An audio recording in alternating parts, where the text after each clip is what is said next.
Olá pessoal, eu sou a Eliana e a minha equipe ficou responsável por falar sobre o tema de turbidimetria. Turbidez é a medida da dificuldade que um feixe de luz encontra ao passar por uma quantidade de água que contém partículas em suspensão.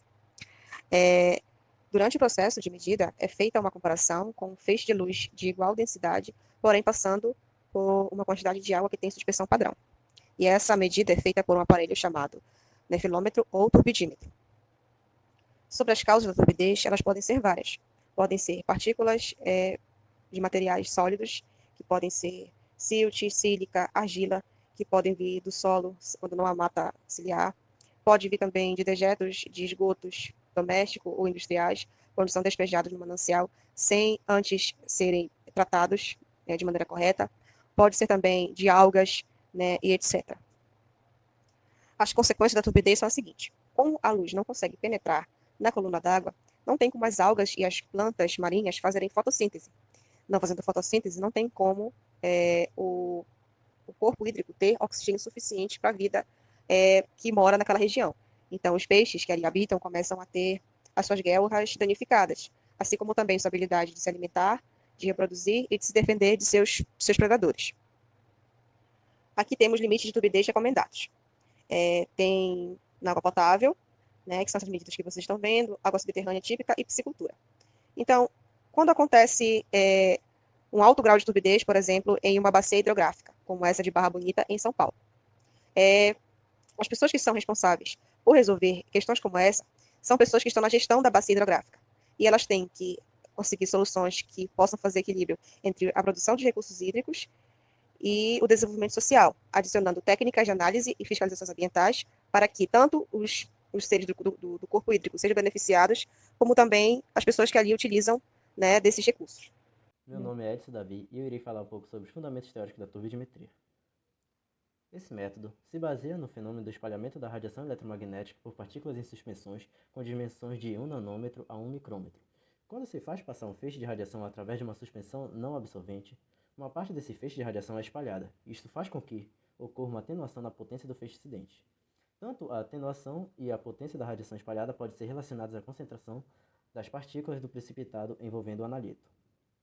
A turbidimetria utiliza a medida da atenuação da potência do feixe incidente de acordo com a figura ao lado. Medidas turbidimétricas e a concentração. Na turbidimetria, a medida da atenuação da potência do feixe incidente segue uma relação linear com a concentração das partículas responsáveis pelo espalhamento, em uma equação análoga à lei de Baire. Ou seja, a turbidância é igual ao log da potência do feixe incidente sobre a potência do feixe transmitido, que é igual ao produto do coeficiente de proporcionalidade com o caminho óptico e a concentração de partículas em suspensão. Faixas de concentrações versus turbidimetria. É difícil detectar pequenas atenuações na radiação incidente causadas por baixas concentrações, ou seja, a turbidimetria não é adequada para as medidas de turbações muito fracas, transmitâncias superiores a 90%. Nestes casos, a nefilometria é o método mais conveniente.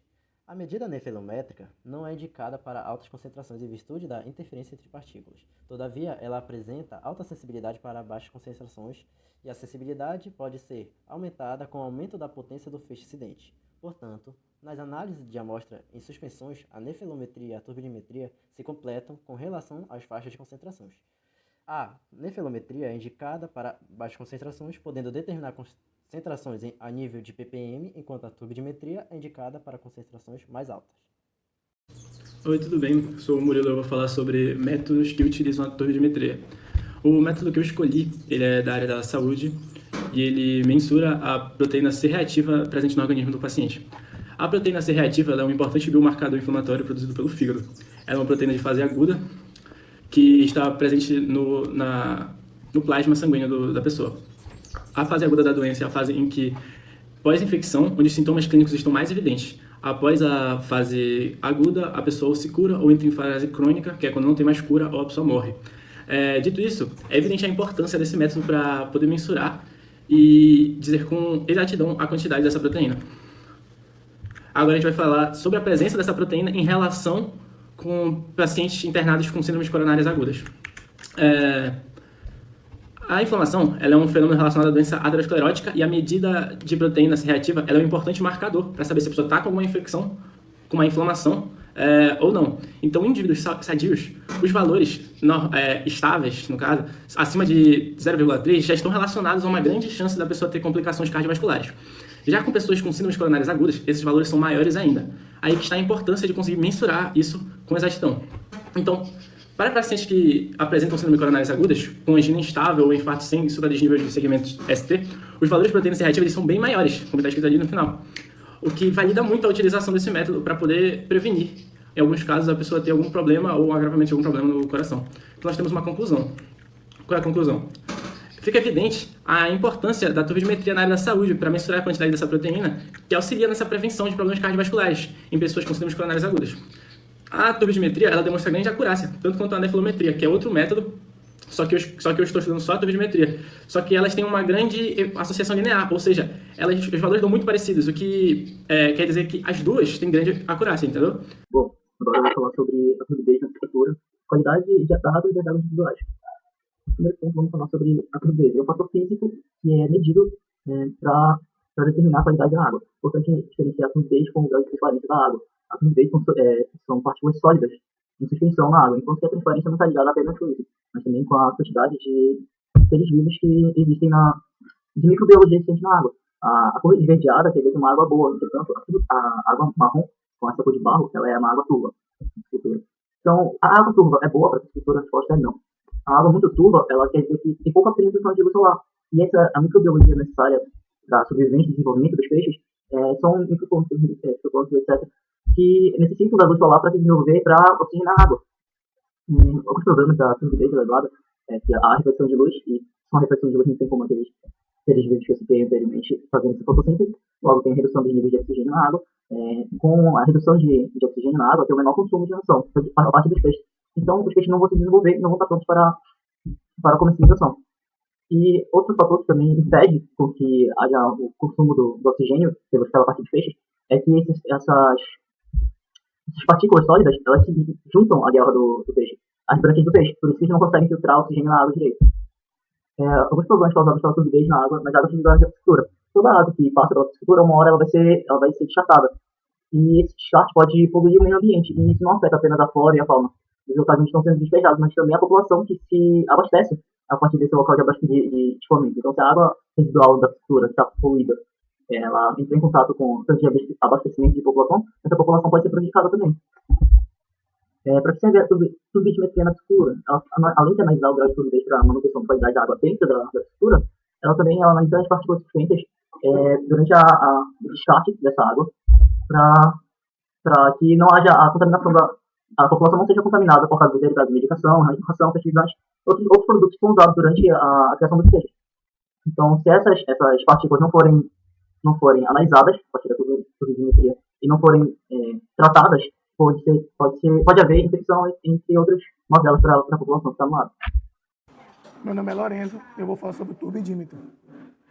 O turbidímetro é um instrumento que possibilita a medição do grau de turvação ou turbidez de diversos líquidos, usado principalmente em indústrias farmacêuticas, alimentícias e químicas. É uma ferramenta bastante útil em diversos processos. O funcionamento dele se dá por feixe de luz que reflete as partículas do líquido em questão. Assim, o instrumento consegue analisar a quantidade de partículas e determinar a pureza do líquido.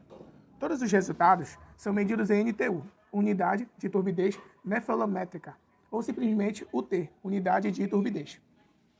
Ele pode atuar adotando um dos dois métodos abaixo. O feixe simples.